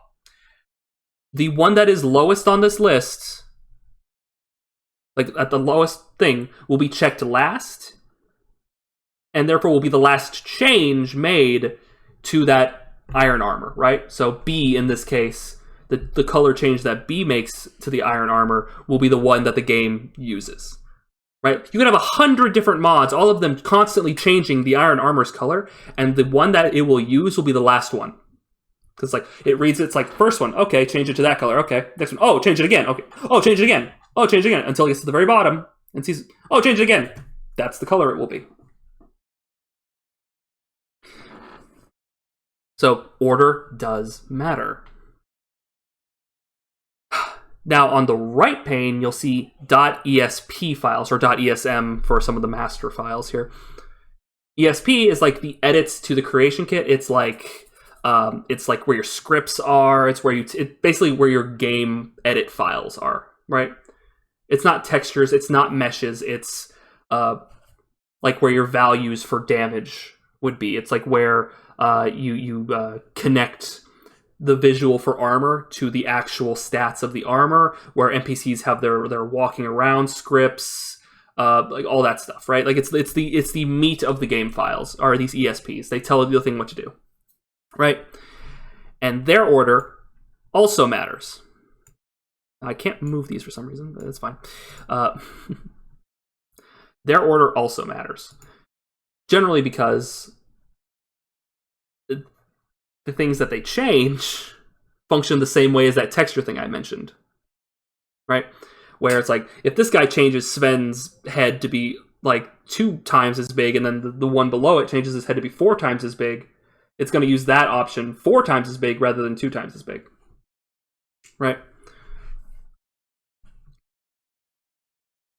But what if you have like various different mods colliding and whatnot? It's like it could be a real pain to actually figure that out. Well, fortunately for you, there is a sorting mod that handles that usually, called Loot. L-O-O-T. This bad boy. You go to that link. You should have this GitHub. Download Loot. It's going to take you to the actual GitHub. Right? And you're going to click Installer. Right? You're going to download the installer.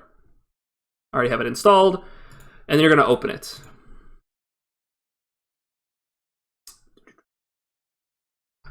Downloads. Going to open the Loot installer.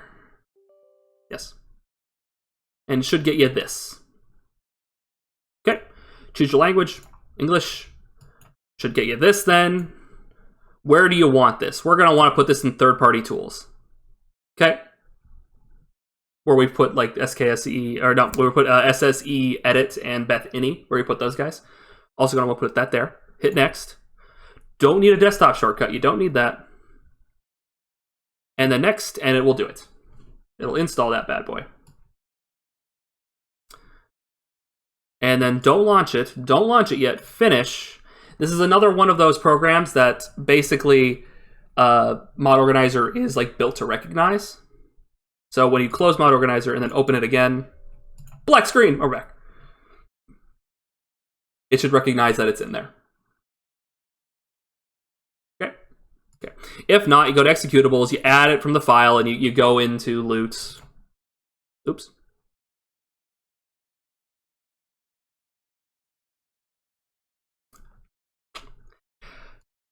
From file, right here, third party, Loot, and it's this one, not the uninstall file, the loot.exe. Okay, cool. Awesome. Whew. What is Loot? Open that bad boy up. You should get this. Okay? It is a sorting program to sort your files. It'll also tell you when a file has like dirt in it, right? When you need to do that auto cleaning thing I mentioned on various things. Here it's like, hey, that fishing thing that Bethesda installed and the survival mode and all that shit is poorly built and needs to be cleaned. Yeah. You can ignore that for now. But basically, it's also a sorting mod, right? And you do that by clicking the 3 little bars up here, sort plugins. And it will begin sorting. And when it's done, if there's no real changes, nothing will change really. And if there is, it'll come up here and be like, do you want a yes, no? Be like, accept, decline the changes. And you click accept, and it will cement that. And you X out of it, and it will have sorted your ESPs properly so that they're in a good order. Now, sometimes you have a specific idea, but generally the Loot knows what it's doing. It's updated and maintained, and it has a repository of information to work with. So Loot for sorting is generally a good way to handle it, unless you have an exorbitant amount of mods and you have a specific thing you want in a specific place. But generally, Loot will keep you from breaking. There's also this sort option here, which uses Loot, but also might use an outdated version of Loot. Yeah, sort plugins using Loot. So better to use this one, because this one might be outdated. It's like the one that's built into Mod Organizer. This one is the most up-to-date one, so use that one. Okay, how we doing?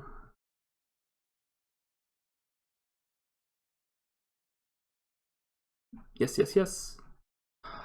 Okay, I believe this is this will be the final third-party tool of tonight. This is the last thing we're going to download, I think. Rybash. Go in, grab the standalone executable. This is like the first instance of us not grabbing the first thing on the list. Grab the standalone executable, not the installer, not the Python source. Grab the standalone executable. Is it low download?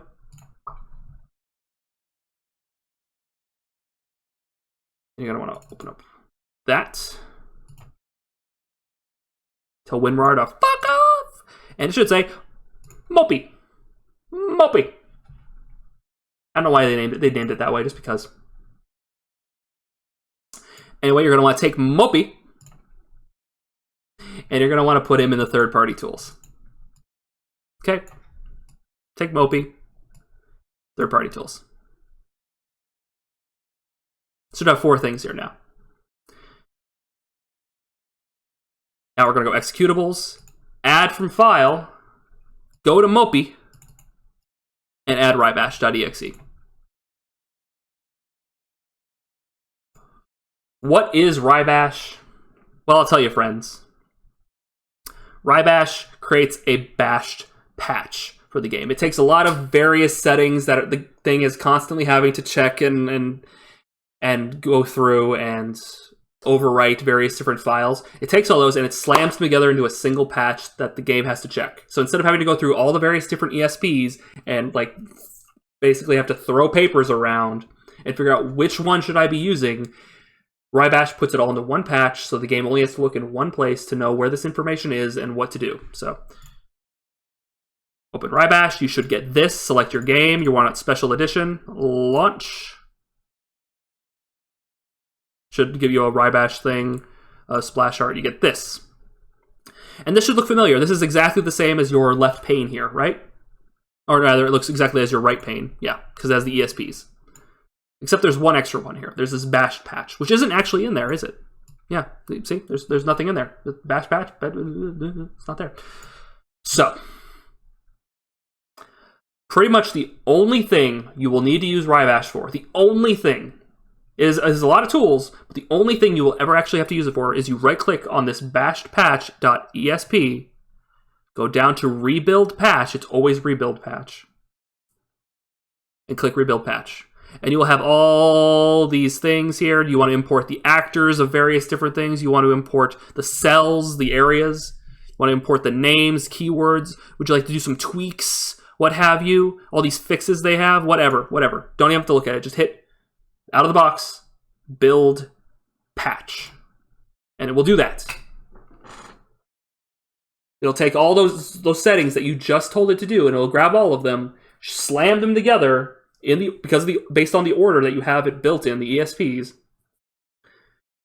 and it'll spit out the files spit out the information that you want, as to try and make it fit together without conflicting in a much easier way. It makes the game run better. The short of it, it makes it run better. Helps the game to not crash. Especially useful if you have a lot of different mods. And this can take a couple minutes. Not a particularly big deal. Any questions so far? Because we're almost done. We're very close to being done, actually.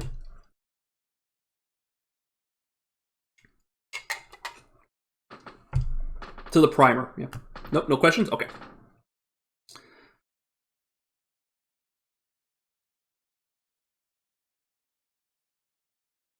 I'm very good at explaining. I try to be.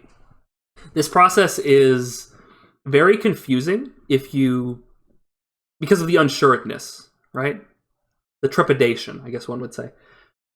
Because you're afraid if you click one thing, you've ruined everything.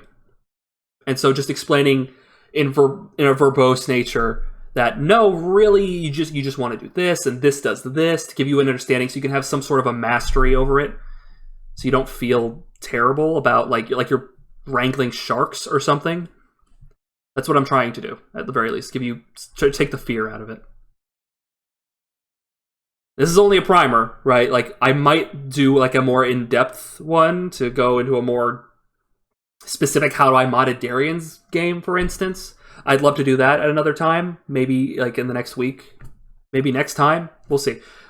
see what you guys think going into that. But so far, this is mostly it. There's one more thing I want to talk about real quick after this finishes.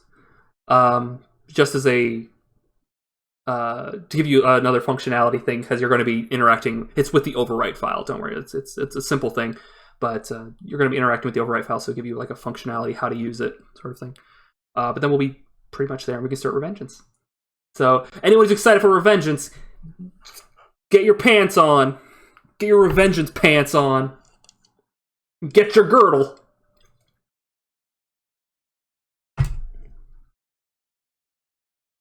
Get your ponchos and sombreros, I guess. Alright, and then this guy should pop up. It's just a little, like, patch notes thing. You can ignore it. Hit OK. And then activate. Yes. It's been activated. It is active. You can close this. But where is it? It says it's active over here, but I don't see it. Where is it?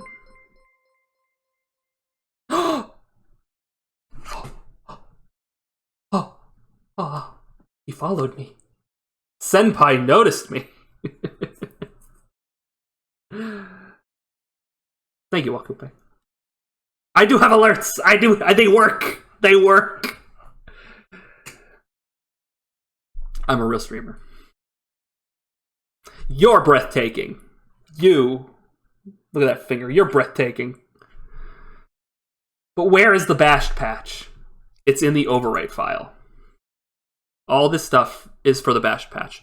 So we don't want to leave it in there, because anytime anytime anything gets shoved in the overwrite file, it just gets thrown in there. And so it would just be like a junk heap after a while. So really, once we got this set up, once we got this bash patch made, we kind of want to make it its own thing. So right click on the overwrite file, go down to create mod, name it. I would recommend bashed patch, and hit OK. And it's its own fucking mod right there. Boom, you just made a mod. Sick nasty. And you click check mark, and it's there.